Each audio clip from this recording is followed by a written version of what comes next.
Redefining drone inspections, Valmont is embarking on the first ever long-range inspection drone flight. Hey, let's do 77 miles, 1 mile for every year that Valmont has been in business.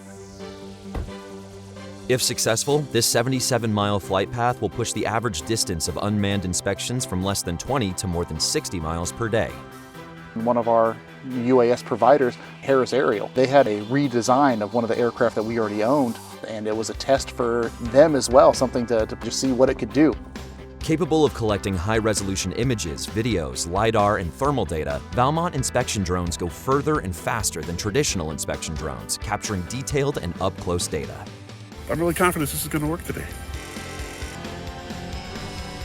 The collected data is assessed in near real-time efficiency by Valmont Services' expert staff through high-speed proprietary automation tools. By providing the highest quality results, this data ensures reliability for the nation's power grids. 77 miles on a single flight, to my knowledge, has not been done on a commercial level in the UAS industry.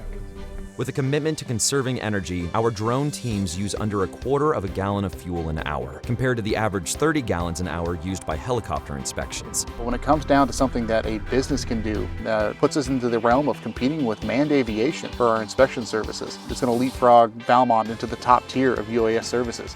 Finally, our drones eliminate the need for manned aviation, keeping your crews safely on the ground and out of harm's way.